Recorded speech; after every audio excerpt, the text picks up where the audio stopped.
warahmatullahi wabarakatuh. Halo anak-anak, selamat pagi. Apa kabar hari ini? Mudah-mudahan anak-anak semua dalam keadaan sehat, bahagia, ceria, dan tetap semangat belajar. Nah, sebelum kita mulai pembelajaran, mari kita membaca basmalah bersama. Bismillahirrahmanirrahim. Untuk hari ini, materi yang akan Ibu sampaikan adalah materi pada pembelajaran IPA tentang organ pernapasan hewan dan manusia.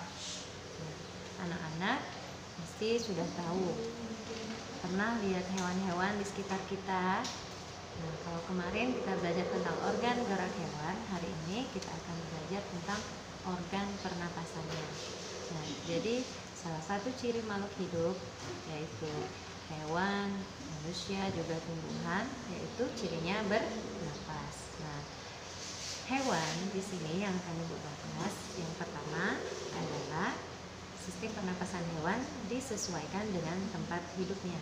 Di sini ada beberapa hewan yang Ibu akan sampaikan cara bernapasnya. Yang pertama adalah cacing.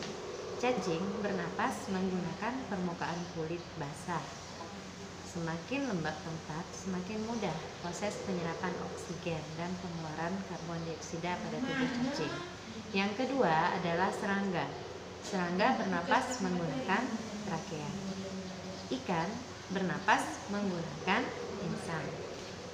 Burung bernapas menggunakan pundi-pundi udara. Katak bernapas menggunakan kulit dan paru-paru. Pada saat katak dalam bentuk perudo bernapas menggunakan insang.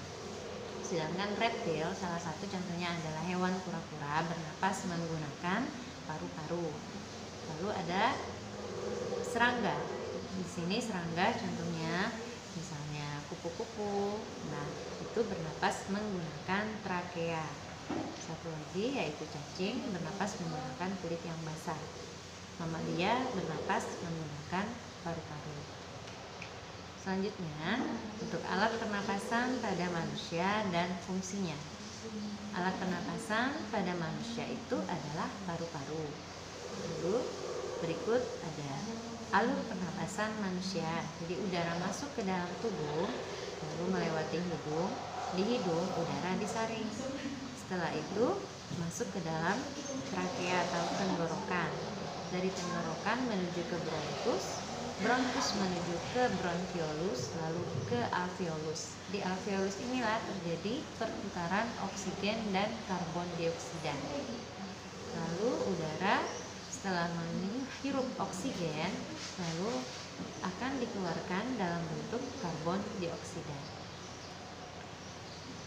Beberapa keterangan pada gambar yang Ibu sampaikan di sini adalah bagian organ pernapasan manusia.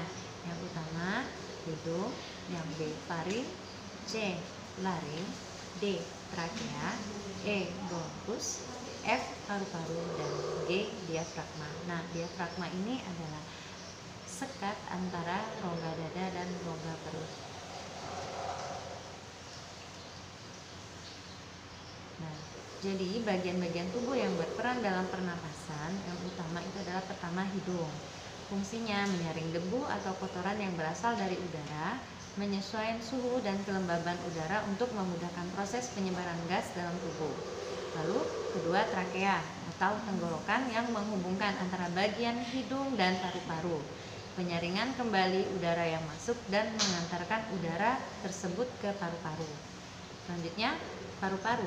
Paru-paru terdiri dari bronkus, bronkiolus, dan alveolus. Bronkus adalah percabangan dari trakea atau tenggorokan yang menuju ke paru-paru kanan dan paru-paru kiri. Kalau bronkiolus itu adalah percabangan dari bronkus. Alveolus adalah ujung-ujung bronkiolus yang berfungsi sebagai tempat pertukaran oksigen dan karbon dioksida.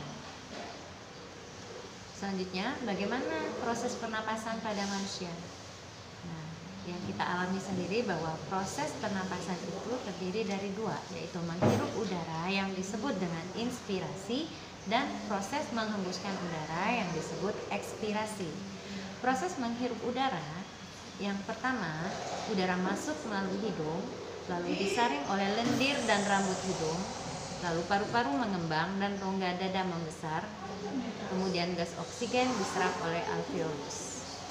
Selanjutnya, pada proses menghembuskan udara, paru-paru mengempis dan rongga dada kembali ke ukuran semula. Udara keluar melalui saluran pernapasan dan udara yang dikeluarkan mengandung gas karbon dioksida dan uap air. Nah, otot pernapasan pada manusia. Kegiatan bernapas manusia ini terdiri dari dua proses tadi kan. Nah, saat bernapas selain memerlukan organ pernapasan, manusia juga memerlukan otot. Jadi ada dua jenis pernapasan pada manusia, yaitu pernapasan dada yang melibatkan otot-otot antar tulang rusuk dan juga pernapasan perut yang melibatkan kerja otot diafragma. Nah, demikianlah materi yang ibu sampaikan. Semoga bermanfaat untuk anak-anak. Tetap semangat belajar, jaga kesehatan. Semoga berkah. Terima kasih anak-anak. Sampai ketemu lagi. Wabillahi taufiq wal hidayah. Wassalamualaikum warahmatullahi wabarakatuh.